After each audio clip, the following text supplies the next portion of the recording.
മഴ തിമിർത്ത് പെയ്യുമ്പോൾ നെഞ്ചിടിപ്പേറുകയാണ് ശ്രീകണ്ഠപുരത്തെ വ്യാപാരികൾക്ക്. നേരത്തെയുണ്ടായ 2 പ്രളയങ്ങൾ ആര് മറന്നാലും ഇവർ മറക്കില്ല. പ്രളയജലത്തിൽ മുങ്ങിപ്പോയി എല്ലാം നശിച്ചവർ ഇപ്പോഴും അതിന്റെ കയ്പുനീർ കുടിക്കുകയാണ്. അതേസമയം മലയോരത്ത് ഇത്തവണയും മഴക്കെടുതി രൂക്ഷമാണ്.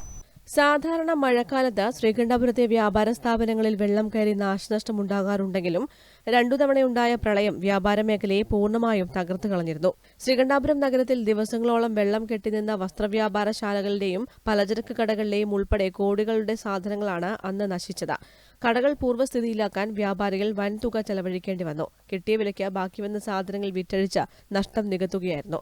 2019 ഓഗസ്റ്റ് 8 മുതൽ 11 വരെയുണ്ടായ പ്രളയത്തിൽ ശ്രീകണ്ഠപുരത്ത് വെള്ളം കയറിയത് 300ഓളം കടകളിലും സ്ഥാപനങ്ങളിലുമായിരുന്നു. ശ്രീകണ്ഠാപുരത്തിന്റെ നട്ടെല്ല് തകർത്ത പ്രളയക്കെടുതികൾ കഴിഞ്ഞ് വീണ്ടും ഒരു കാലവർഷം എത്തിയിട്ടും നഷ്ടപരിഹാരവും വെള്ളപ്പൊക്കം തടയാനുള്ള നടപടികളും സ്വീകരിച്ചിട്ടില്ല.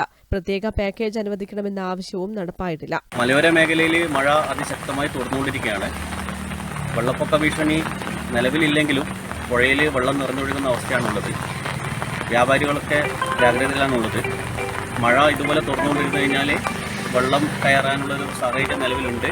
നിലവിൽ ഭീഷണിയില്ലെങ്കിലും ജനങ്ങൾ ആശങ്കയിലാണുള്ളത്. മലയോരത്ത് മഴക്കെടുതിയിൽ നാശം തുടരുകയാണ്. ചുഴലി ചെമ്പൻതൊട്ടി റൂട്ടിൽ എടയന്നൂർ ഭാഗത്ത് കുന്നിടിഞ്ഞു. ഗതാഗത തടസ്സം നേരിട്ടത് നാട്ടുകാർ നീക്കം ചെയ്തു. ചെങ്ങളായി പഞ്ചായത്ത് അധികൃതരും സ്ഥലത്തെത്തി. ശ്രീകണ്ഠപുരം അമ്മങ്കോട്ടം മഹാദേവി ക്ഷേത്രത്തിനടുത്ത് നീരൊലിപ്പിന് സമീപം മരം കടപുഴകി റോഡിൽ വീണു. മരം മുറിച്ചു നീക്കി ഗതാഗതം പുനഃസ്ഥാപിച്ചു. ചെങ്ങളായി വയലിലും കോട്ടൂർ വയലിലും വെള്ളം കയറിയപ്പോൾ എള്ളരിഞ്ഞ വയലിൽ വെള്ളം കയറിയിട്ടില്ല. കൂട്ടുമുഖം വയലിലും മടമ്പം വയലിലും വെള്ളം കയറിയിട്ടുണ്ട്. News bureau, Irikkur.